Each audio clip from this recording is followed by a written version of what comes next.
President Bach, former President Rudenstein, incoming President Faust, members of the Harvard Corporation and the Board of Overseers, members of the faculty, parents, and especially the graduates. I've been waiting more than 30 years to say this. Dad, I always told you I'd come back and get my degree.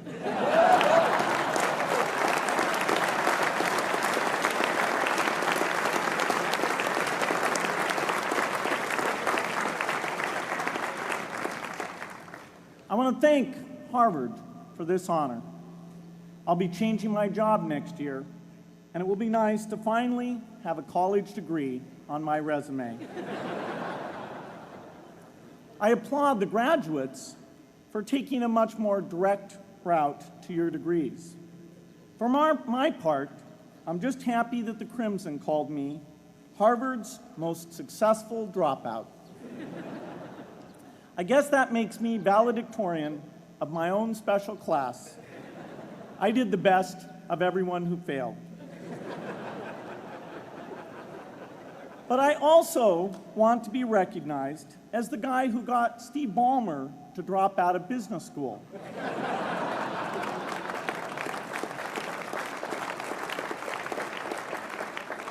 I'm a bad influence. That's why I was invited to speak at your graduation. If I'd spoken at your orientation, fewer of you might be here today.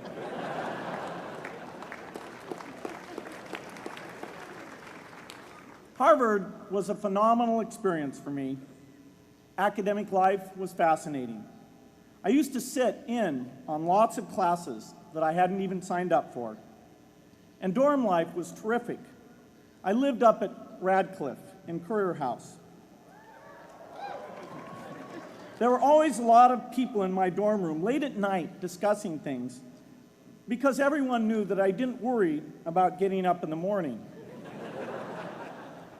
That's how I came to be the leader of the antisocial group. We clung to each other as a way of validating our rejection of all those social people. Radcliffe was a great place to live. There were more women up there, and most of the guys were math science types. The combination offered me the best odds, if you know what I mean. That's where I learned the sad lesson that improving your odds doesn't guarantee success. One of my biggest memories of Harvard came in January 1975, when I made a call from Currier House to a company in Albuquerque, New Mexico, that had begun making the world's first personal computer. I offered to sell them software. I worried they would realize I was just a student in a dorm and hang up on me. Instead, they said, "We're not quite ready. Come see us in a month," which was a good thing because we hadn't written the software yet. From that moment, I worked day and night on the extra credit project that marked the end of my college education and the beginning of a remarkable journey with Microsoft. What I remember above all about Harvard was being in the midst of so much energy and intelligence. It could be exhilarating, intimidating, sometimes even discouraging, but always challenging. It was an amazing privilege, and though I left early, I was transformed by my years at Harvard, the friendships I made, and the ideas I worked on. But taking a serious look back, I do have one big regret. I left Harvard with no real awareness of the awful inequities in the world, the appalling disparities of health and wealth and opportunity that condemn millions of people to lives of despair. I learned a lot here at Harvard about new ideas in economics and politics. I got great exposure to the advances being made in the sciences. But humanity's greatest advances are not in its discoveries, but in how those discoveries are applied to reduce inequity.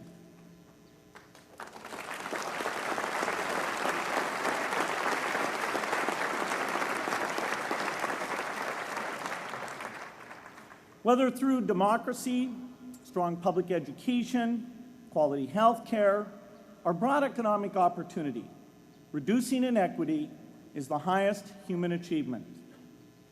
I left campus knowing little about the millions of young people cheated out of educational opportunities here in this country. And I knew nothing about the millions of people living in unspeakable poverty and disease in developing countries.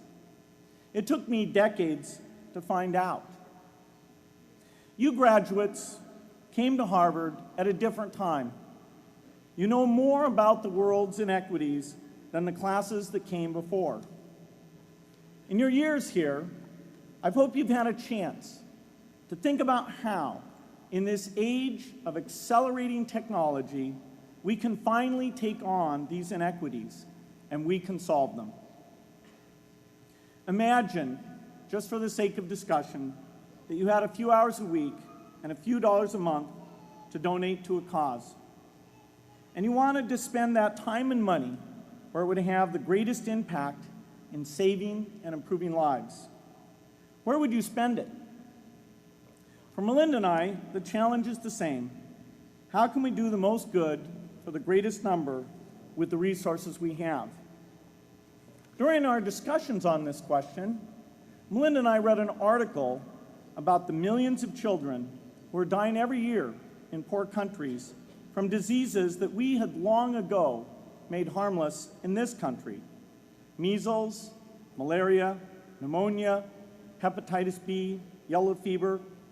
One disease that I had never heard of, rotavirus, was killing 500,000 children each year, none of them in the United States. We were shocked. We had assumed that if millions of children were dying and they could be saved, the world would make it a priority to discover and deliver the medicines to save them. But it did not. For under $1, there were interventions that could save lives that just weren't being delivered.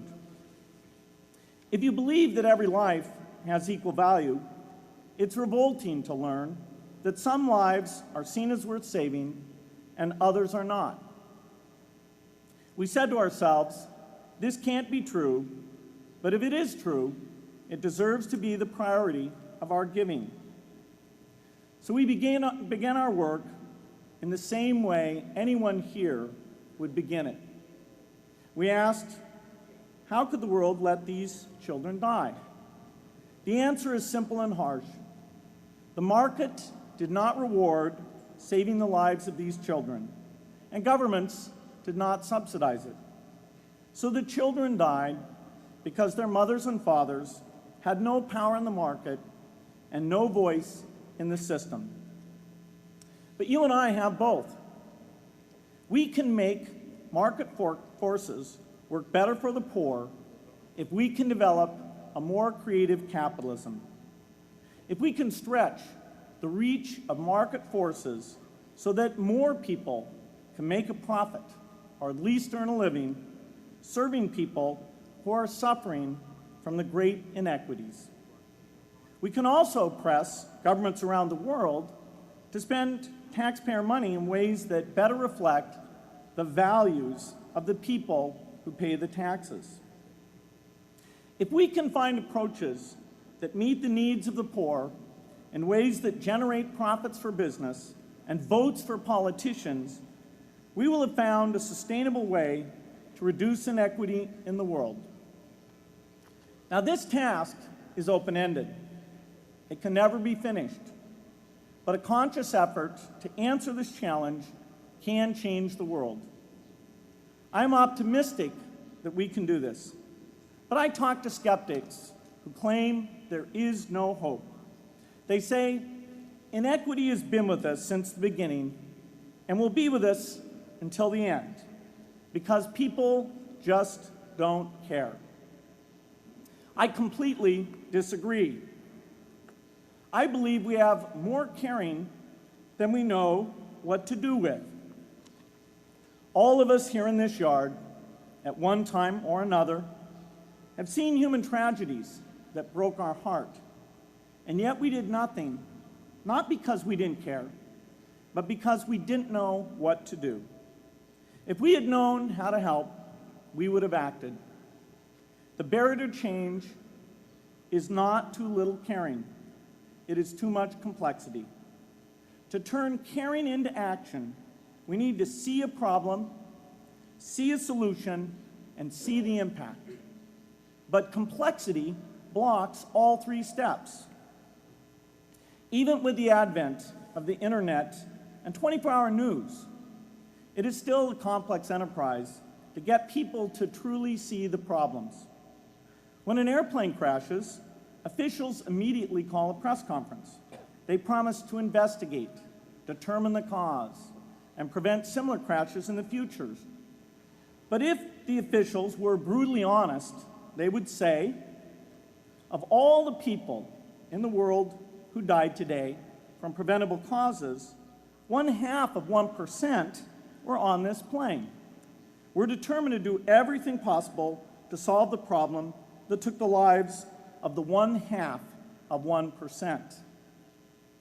The problem is not just the plane crash, but the millions of preventable deaths.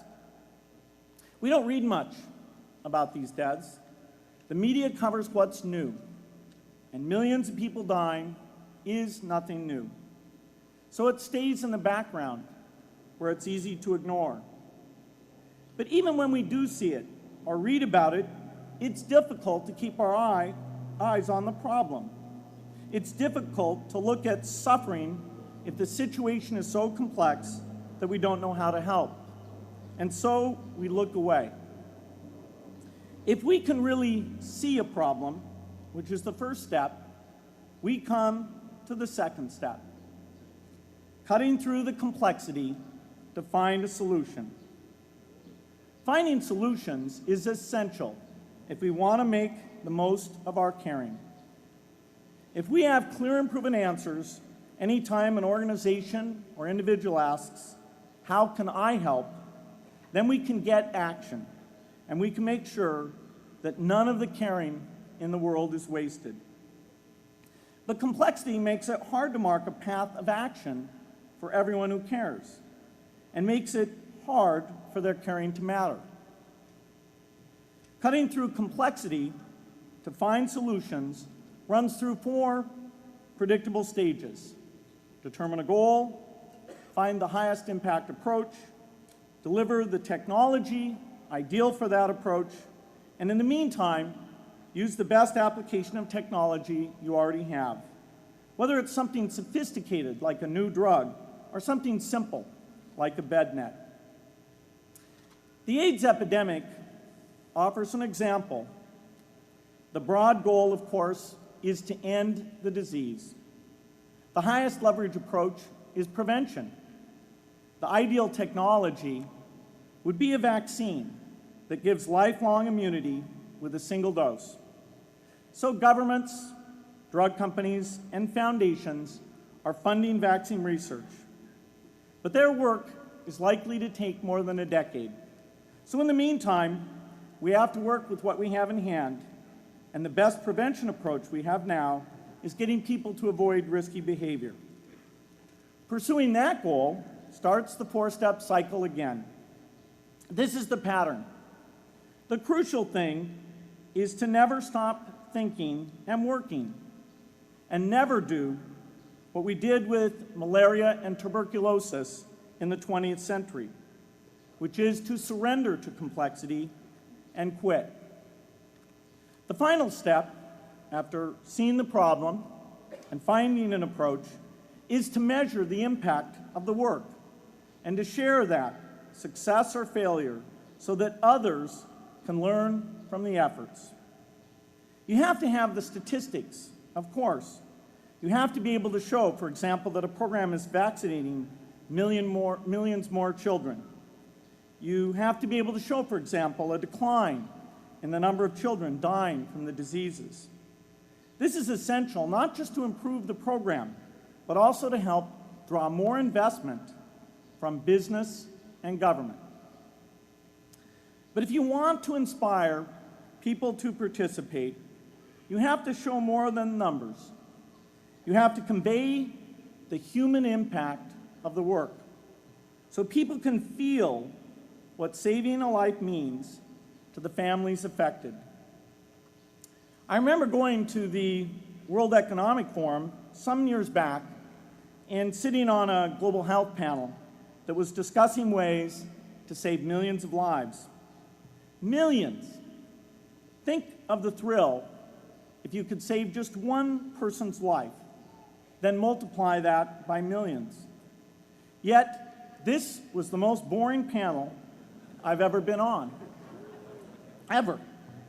So boring, even I couldn't stand it. What made that experience especially striking was that I had just come from an event where we were introducing version 13 of some piece of software, and we had people jumping and shouting with excitement. I love getting people excited about software, but why can't we generate even more excitement for saving lives? You can't get people excited unless you can help them see and feel the impact.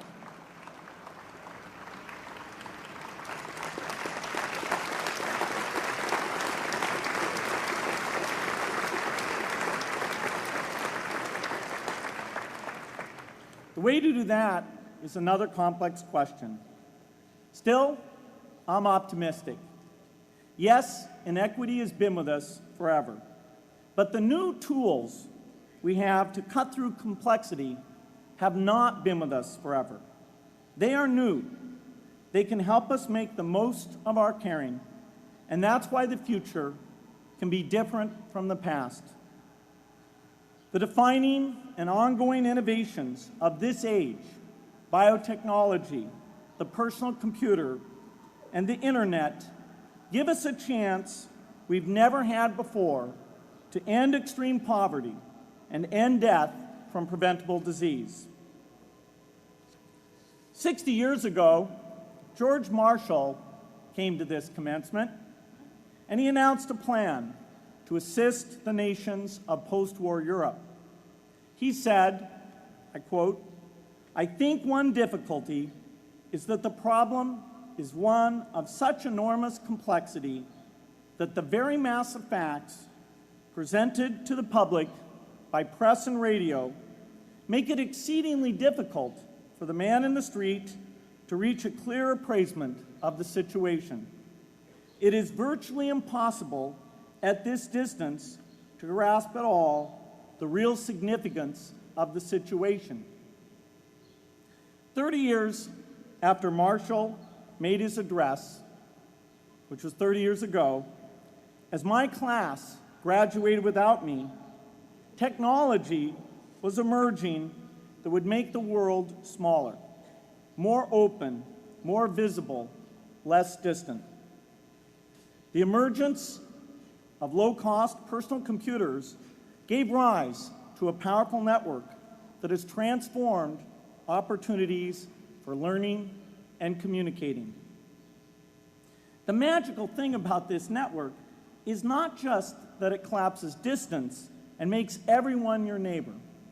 It also dramatically increases the number of brilliant minds we can bring in to work together on the same problem, and it scales up the rate of potential innovation to a staggering degree.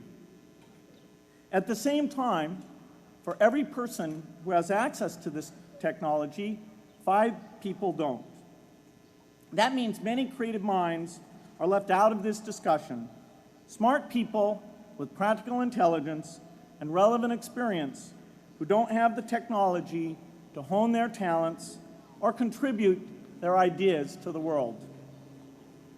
We need as many people as possible to gain access to this technology, because these advances are triggering a revolution in what human beings can do for one another. They are making it possible, not just for national governments, but for universities, corporations, small organizations, and even individuals to see problems, see approaches, and measure the impact of their efforts to address the hunger, poverty, and desperation George Marshall spoke of 60 years ago. Members of the Harvard family, here in the yard is one of the great collections of intellectual talent in the world. For what purpose? There is no question that the faculty, the alumni, the students, and the benefactors of Harvard have used their power to improve the lives of people here and around the world. But can we do more? Can Harvard dedicate its intellect to improving the lives of people who will never even hear its name? Let me make a request of the deans and the professors, the intellectual leaders here at Harvard. As you hire new faculty, award tenure, review curriculum, and determine degree requirements, please ask yourself, should our best minds be more dedicated to solving our biggest problems? Should Harvard encourage its faculty to take on the world's worst inequities?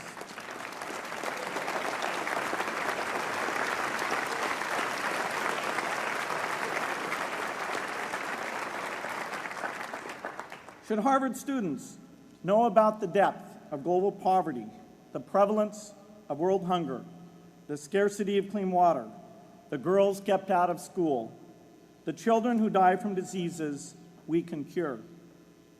Should the world's most privileged learn about the lives of the world's least privileged? These are not rhetorical questions.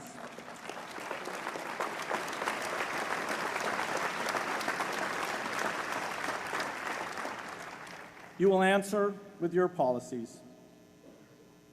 My mother, who was filled with pride the day I was admitted here, never stopped pressing me to do more for others. A few days before I was married, she hosted a bridal event at which she read aloud a letter about marriage that she had written to Melinda. My mother was very ill, with cancer at the time, but she saw one more opportunity to deliver her message, and at the close of the letter she said, "From those to whom much is given, much is expected."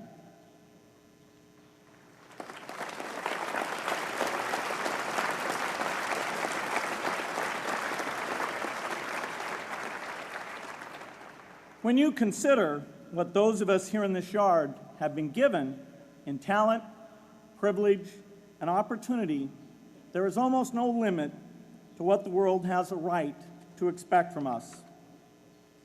In line with the promise of this age, I want to exhort each of the graduates here to take on an issue, a complex problem, a deep inequity, and become a specialist on it. If you make it the focus of your career, that would be phenomenal. But you don't have to do that to make an impact. For a few hours every week, you can use the growing power of the internet to get informed, find others with the same interests, see the barriers, and find ways to cut through them. Don't let complexity stop you. Be activists. Take on big inequities. I feel sure it will be one of the great experiences of your lives. You graduates are coming of age in an amazing time. As you leave Harvard, you have technology that members of my class never had. You have awareness of global inequity, which we did not have. And with that awareness, you likely also have an informed conscience that will torment you if you abandon these people whose lives you could change with modest effort. You have more than we had. You must start sooner and carry on longer. And I hope you will come back here to Harvard 30 years from now and reflect on what you have done with your talent and your energy. I hope you will judge yourselves not on your professional accomplishments alone, but also on how well you have addressed the world's deepest inequities, on how well you treated people a world away who have nothing in common with you but their humanity. Good luck.